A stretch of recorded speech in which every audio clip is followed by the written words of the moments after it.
Morning, everyone. Welcome to the Trade Ideas live trading room for Friday, April the 3rd. My name is Barry Anderson, moderator of your trading room. Can I get a quick sound check, please?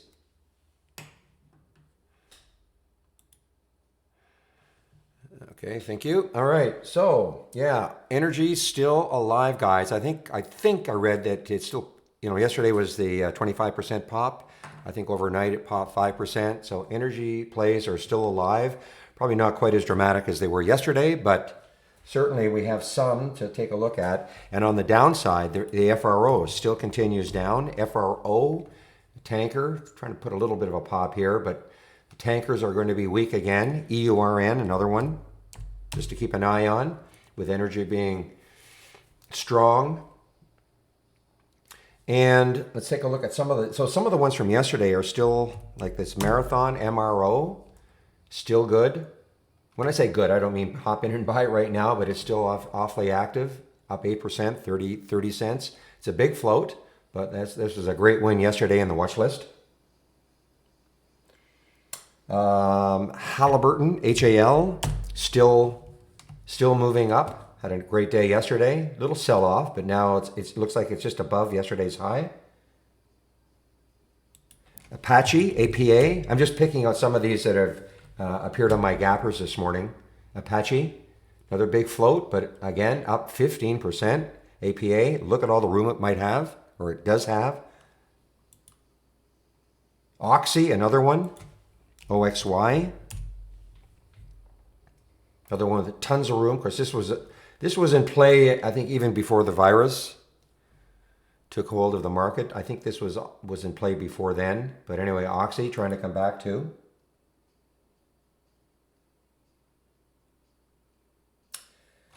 And let's see. Okay, so some others that are not energy related. Ecor, yeah, it had a pop after hours yesterday, I believe. Yeah, Ecor had a pop after hours, had some news, and actually it was above the high of after hours for a while, starting to give it up now. Fairly low float, 28 million in the float.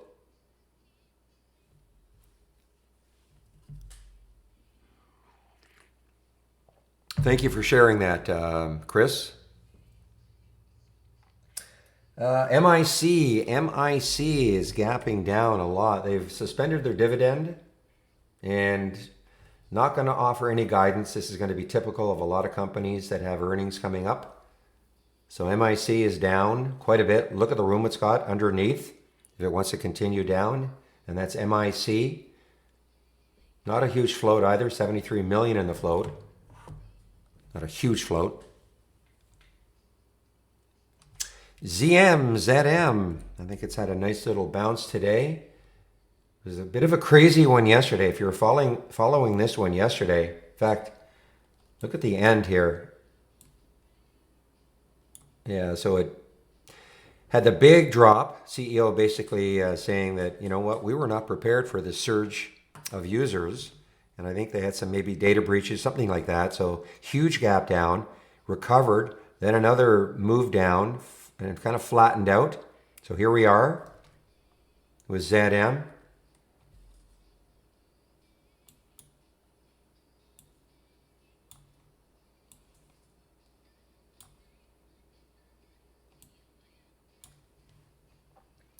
Fate. Not a virus play, but it was up anyway. Yeah, it's starting to drop a little bit. Fate is up a big, 16%. Had some news.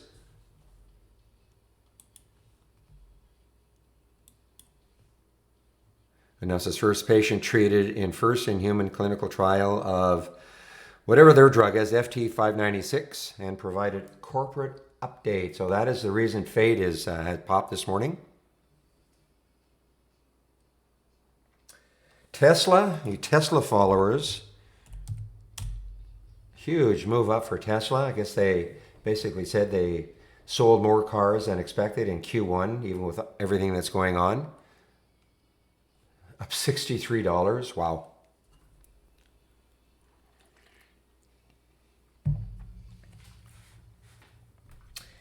And let's see, CAPR, a little one. Again, I don't have a lot of faith in these, but I'll just point them out just in case. You never know. They might continue. 8.6 million in the float, up 28%. Huge volume. This is a virus play. And that's CAPR.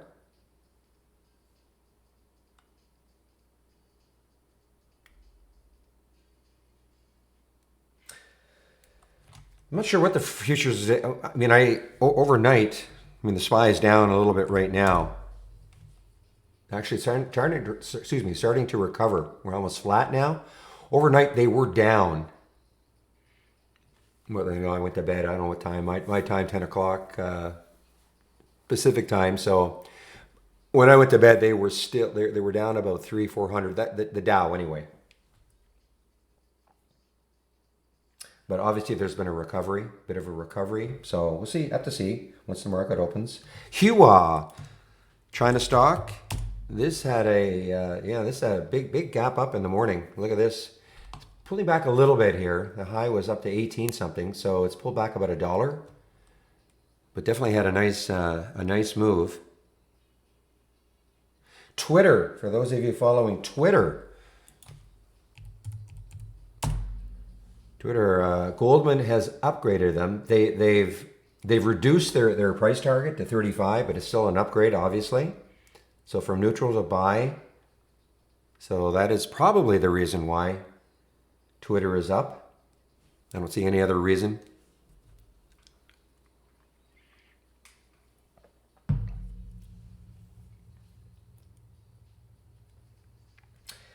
Now, guys, I am going to test something today. So again, if you want to follow my watch list all day long, first thing you can do is just click on new from our toolbar and click on the channel bar and then click on my windows right there. Okay. Remember, everything here is a layout, so make sure you save your layout to the cloud first before you download anything from a channel bar. But what I'm also doing, you know that I'm delaying these alerts until 10 o'clock. I duplicated these windows and I'm going to put a delay on to 10:30 also. So I will get some alerts. They'll look like new alerts. They won't, they'll be the same stocks at 10:30. I want to see what the big difference is, even by delaying an hour, because I'm seeing a lot of great activity, even from about 11 on. You don't have to get into a lot of these that early. So it's an experiment I'm doing. So you'll see right there, I've got a couple of strategies. I just call them 10:30 down, 10:30 up. They're exactly the same as these. I've just put the slider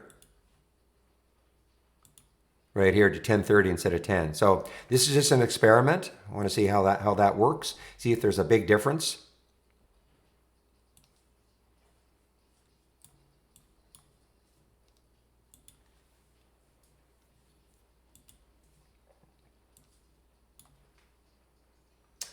And let's see. Now, here's another one. Now, there's absolutely zero volume right now. AEHR. There's no volume on it whatsoever.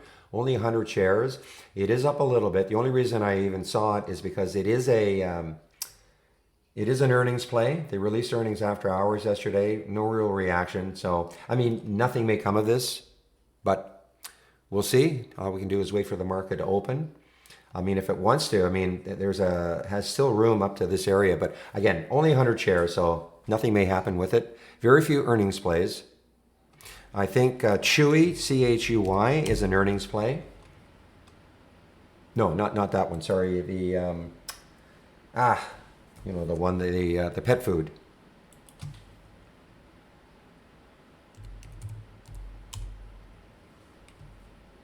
There it is. So this is actually an earnings play, guys, and this is actually doing well. At the beginning, so release earnings it's basically flat right now. Release earnings after hours yesterday. There's the gap down. It was maintaining that gap pre-market, but now it's starting to recover. So again, I have to wait to see what happens when the market opens.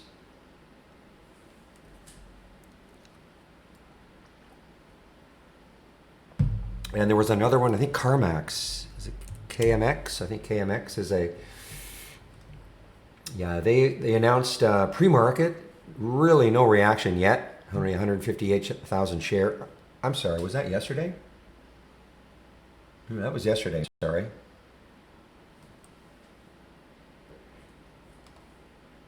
At any rate, but Chewy could be interesting. It's recovering well now. The high of yesterday was 37-ish.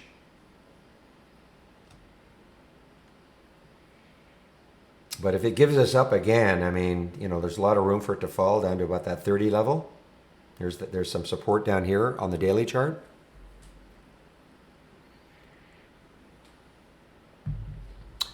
And let me just see what sort of upgrades and downgrades there are from Goldman this morning.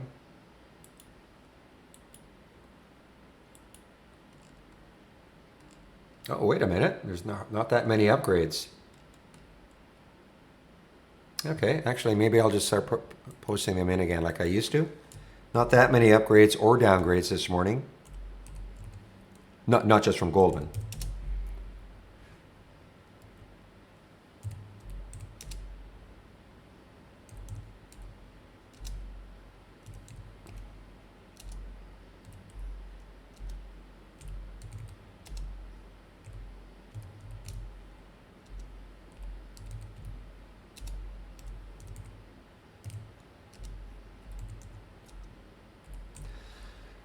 Lululemon upgrade. Who upgraded them? B. Riley.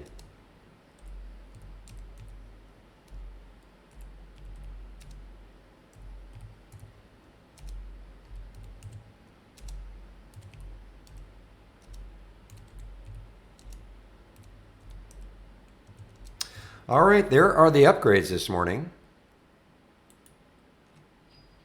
It's from briefing.com. And I'll get the downgrades in now.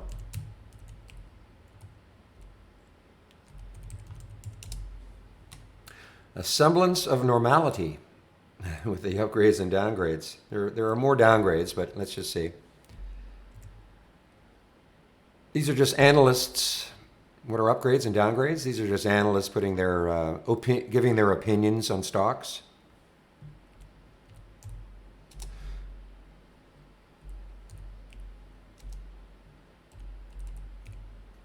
Yeah, see, actually Goldman's got a downgrade of IWMU.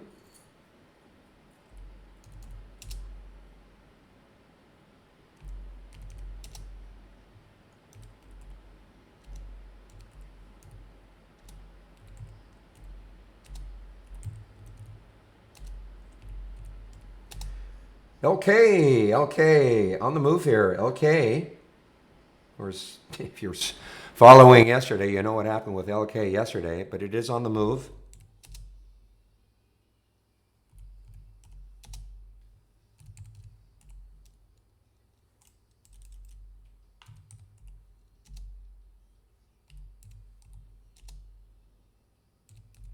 All right, there are some of the upgrades, some of the downgrades from briefing.com this morning. Sort of a manageable number.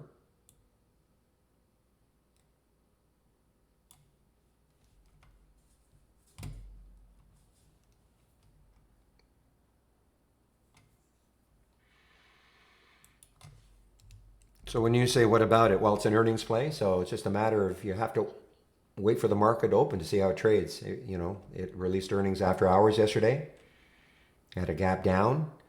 When I first saw it this morning, it still had gapped down a bit, but now it's starting to recover and it's gone mildly positive.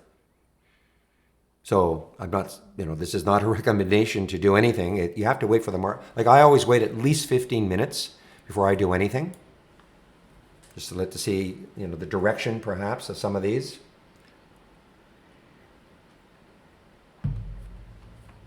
LK is ripping here.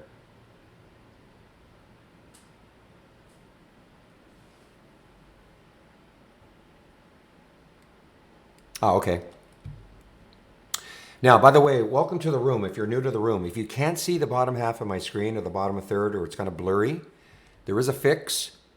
I do apologize for it, but I have to use Chrome as my browser until we can get the Firefox situation fixed. So right now, if you click on the tech support tab, there is a fix. Basically, you have to use Chrome as your browser, and then the three little dots or the Chrome settings, click on that, and then click on advanced, go scroll down, click on advanced, and then scroll down again, and you have to disable your hardware accelerator, and then reload the browser. Close it down and then reload. The instructions are right here in the tech support, okay? That's only if you can't see my screen very well.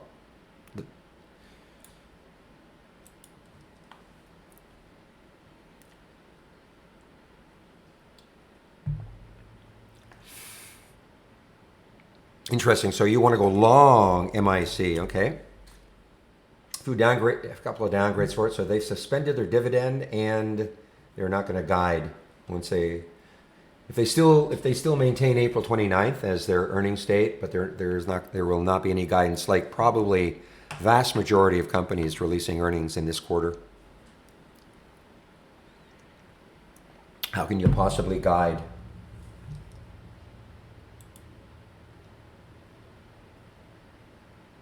Oh, I see. It's MIC NGG short. I got you. It's chewy long. I got you. I see.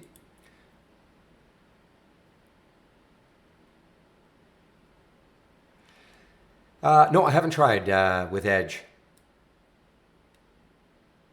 Maybe I'll try on Monday. I'll just make a note to myself. Try it on Monday. I mean, the only problem I have with Firefox is that it makes my my pointer flicker constantly all day, and I couldn't take it anymore. And I'm sorry, it's better for you guys, I know, but man, I was getting headaches just, after 3 or 4 days. I wondered what the heck is going on. And my pointer was just flickering constantly.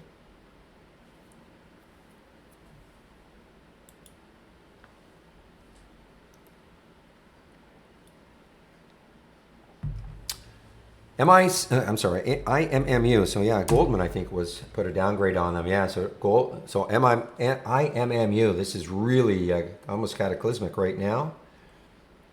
It's not quite an all-time low. Well, not even close, I guess. But let's see, the next lows looking left on that monthly chart are from 2017.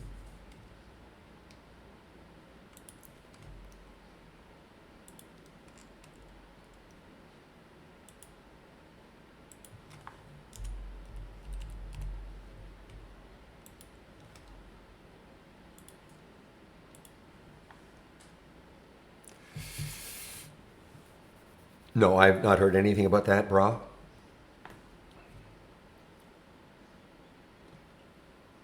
So Sam, when you say L key question mark, what are you trying to say? To buy, to short? I mean, nobody really knows. Okay, not trying to be mean, but I mean nobody knows. You're going to get some opinions, but I mean obviously it's trying to bounce again a little bit. But I mean this is a hugely emotional situation right now for this stock. So.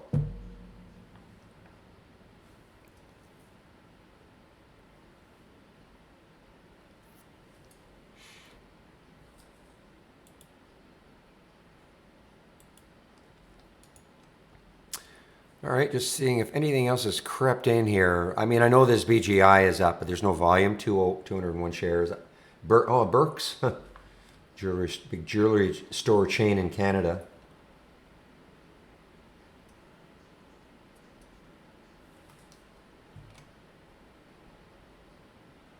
And the cruisers they're actually kind of bouncing here. Look at Norwegian, NCLH, up 7%. I think they're probably all kind of bouncing. CCL. You see how my system slows down quite a bit? That's because I have got my record count at 500. I do that just in pre-market and that's it. And I'll drop it back to 100. And that's in a top list.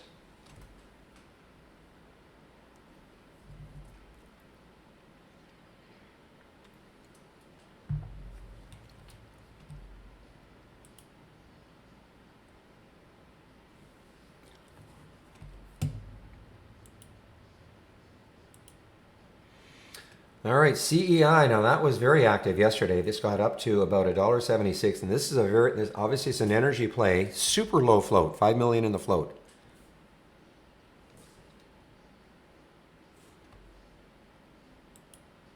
Look at all the oils, guys. Yeah, as Real says, I pick them almost. So, I mean, if you wanted to, I mean, here's one of the ETFs for oil for the energy sector, XLE. This is exploration, XOP. These are ETFs. And the services, oil services, here's an ETF, OIH.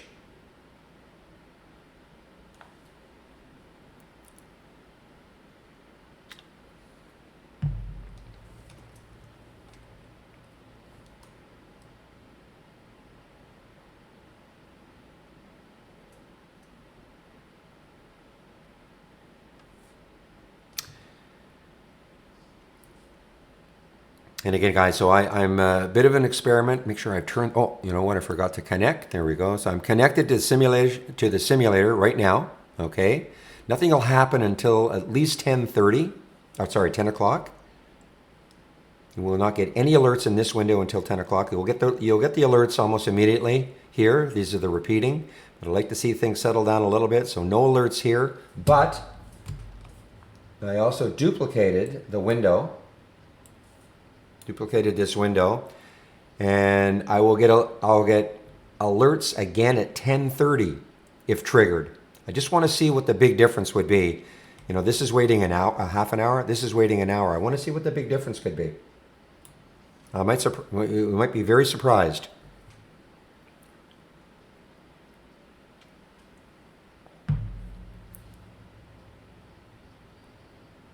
No, I know for a lot of you can't handle that. You want to trade immediately, but you know, for me, I'm a patient guy, so I will wait. I will just wait and see what happens.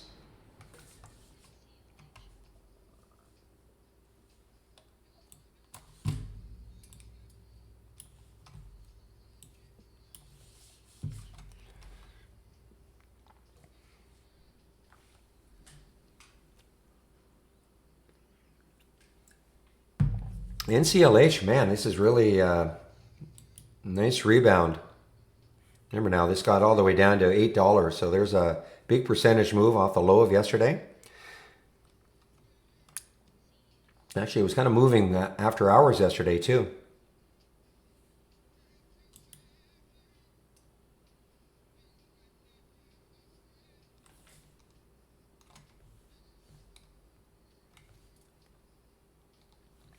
Now, CEI almost at yesterday's high. 177 was yesterday's high, almost there.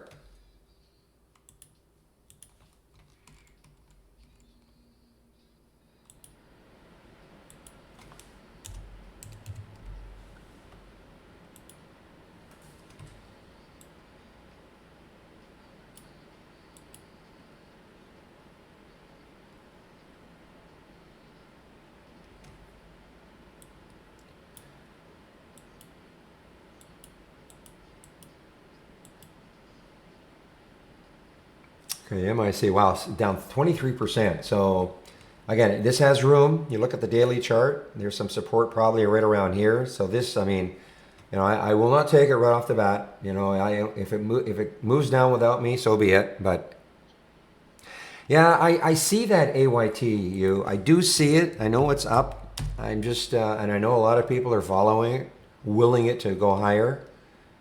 You know, it's just very choppy on that daily chart. The upgrades, they're from briefing.com, okay? And it's a free service. You sign up for it. And they'll send it to your inbox, to your email at about 9:10 Eastern Time every morning.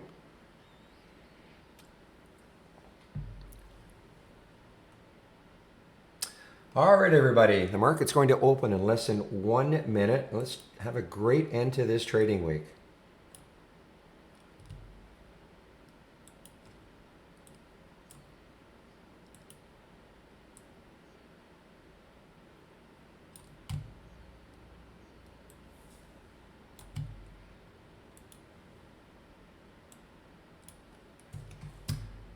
Another 14. 10 seconds to go.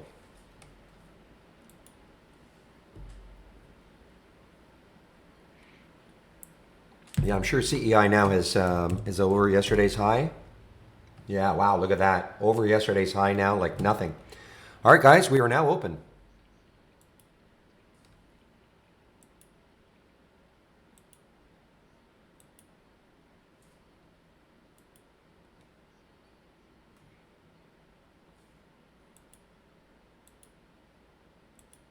You know, I saw this one. I was reluctant to even talk about it, but PLIN, animal except poultry slaughterhouse. This is a Chinese stock, okay, China stock. PLIN, low float, 8.9 million in the float.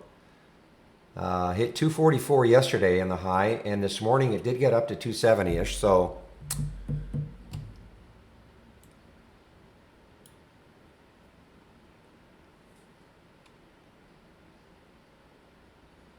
it is a low float, 8.9 million in the float. Lots of volume right now. I mean, huge volume, relative volume, massive.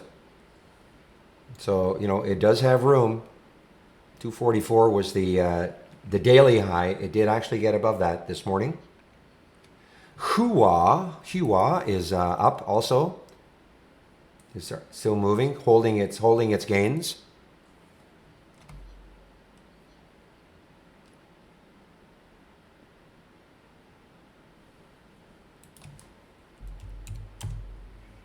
You know, look at that. Look at the pop actually for MIC. So maybe this will fade off that pop.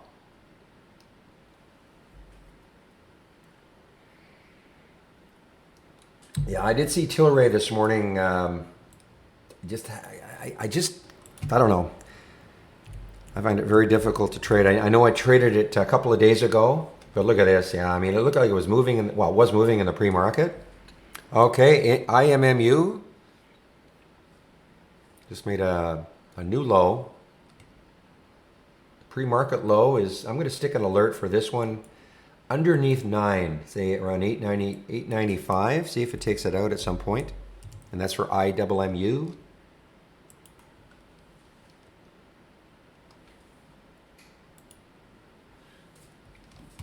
Yeah, CEI is halted. Europe's, wow. Well, I mean, it's a problem. I mean, it didn't really set up as a pattern. You just had to hope it was going up. And if you did, you got lucky and you're in it. Good for you if you took it. Okay, guys. Well, there's the there's the IMMU below 9 now.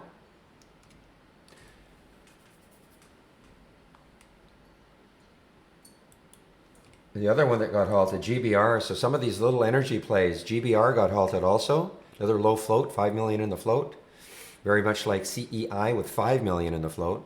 Okay, it's got 5.1 million in the float. But another little energy play halted, GBR.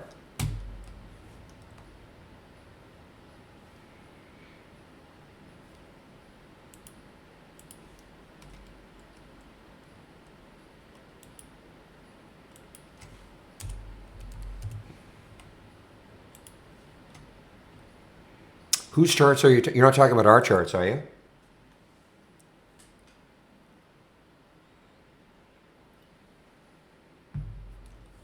Rising Star, you're not talking about our charts, are you?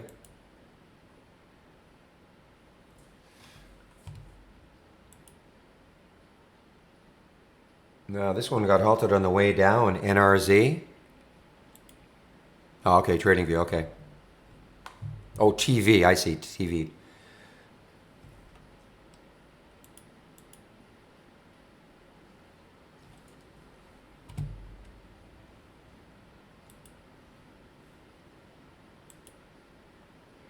Another little energy play. This is a it's a small one, like only $1, $500 million in the float. That's really crazy. Surprised they haven't done a reverse split to get that float down.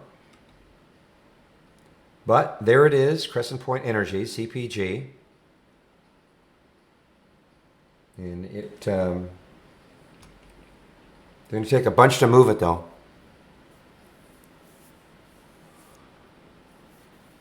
Yeah, if you're in the States, if you want to, if you want to day trade many times during the week, I guess you do. I'm in Canada, so we don't have that PDT rule.